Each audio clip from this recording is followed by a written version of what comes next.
Hi guys, good afternoon. Mukha good afternoon. Gluto ako ng ampalaya. Lunch ko. Ganyan niya. Ayan. Ayan. Wala akong kamatis guys. Dito sa bahay na ito, hindi na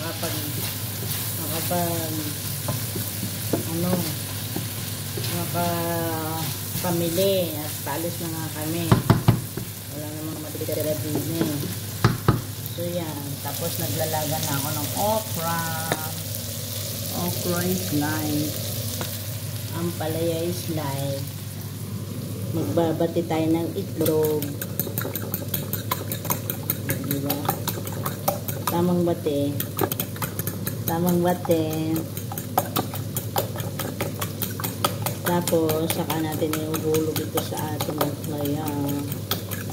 Mukha naman luto na yung ampalaya ko. So, yan. Iuhulog na natin, guys. Yan ang aking lunch for today. 3 itlog. Pero hanggang hapunan na yan, guys. Para wala nang ano-ano. Diba? Ayan. Ayan natin mamuo-muo muna yung itlog. Ang aking ampalaya with okra guys. Pinalambot ko na yung okra.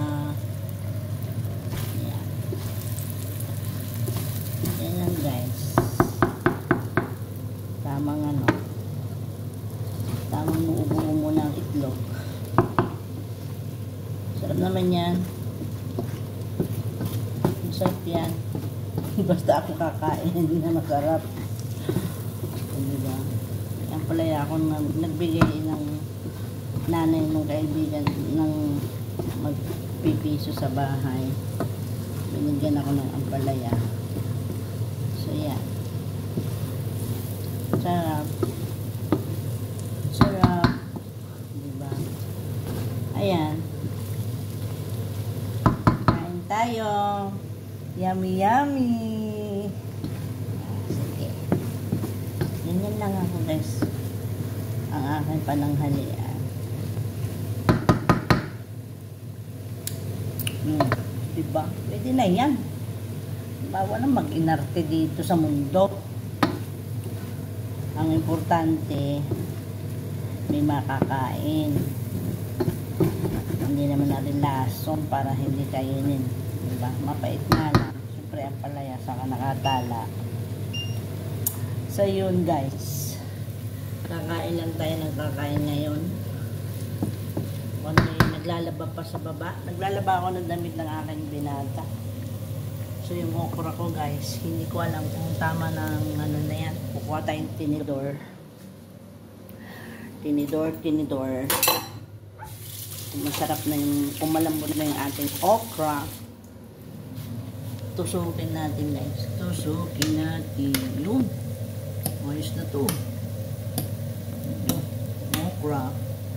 Kainin natin ang okra guys. Masustansya yan. Basta mga madudulas, masustansya. Tandaan nyo yan. Kaya dapat kayong kumain ng mga madudulas na pagkain ng mga gulay. Gaya ng saluyot, okra. Yan, madudulas yan. Maganda yan sa ating katawan. So yun, luto ng aking pananghalian hanggang hapunan. So hanggang dito na lang. Ciao, ciao. Love you.